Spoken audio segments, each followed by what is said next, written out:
বিশ্বনবী পাগলের মতো একবার হাউজে কাউসারে যাবেন, একবার সিরাতে যাবেন, একবার পুলসিরাতের দিকে, একবার হাউজে কাউসারের দিকে পাগলের মতো দৌড়াতে থাকবেন।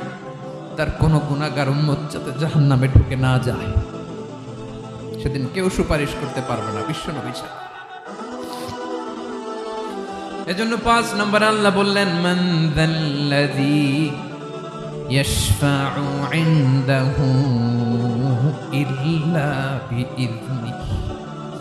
কার সাহস আছে, কার এত বড় বুকের পাটা কিয়ামতের কঠিন দিন আল্লাহর সামনে দাঁড়িয়ে সুপারিশ করবে? কারো ক্ষমতা নেই, কারো ক্ষমতা নাই। বিশ্বনবী সেদিন সেজদায় পড়ে উম্মতের জন্য কাঁদবেন, সবাই কাঁদবে, নফসি নফসি, আল্লাহ আমারে বাঁচাও, আল্লাহ আমারে বাঁচাও। বিশ্বনবী বলবেন, উম্মতি উম্মতি। বিশ্বনবী আমার জন্য কাঁদবেন, আপনার জন্য কাঁদবেন, আমাদের জন্য সেদিন কেঁদে কেঁদে জাহান্নামের দরজায় দাঁড়িয়ে আমাদেরকে টেনে টেনে জান্নাতে ঢুকাবেন।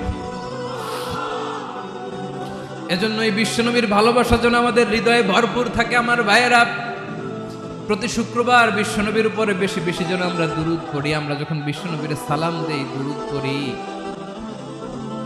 একদল স্পেশাল ফেরেশতা আছে যারা বিশ্বনবীর দুরূদটা নিয়ে সরাসরি বিশ্বনবীর রওজায় যায়, যে বলে অমুকের বেটা অমুক আপনারে সালাম দিয়েছে। বিশ্বনবী নিজ কবরের থেকে নিজেই সালামের উত্তর দেয়।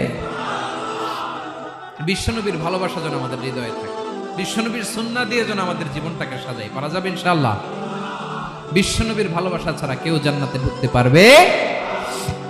বিশ্বনবীর পক্ষে আমরা বলবো, বিশ্বনবীর পক্ষে আমরা লিখবো, বিশ্বনবীর জন্য আমরা আমাদের কলিজার রক্ত বিলিয়ে দিব, ঠিক কিনা বলেন?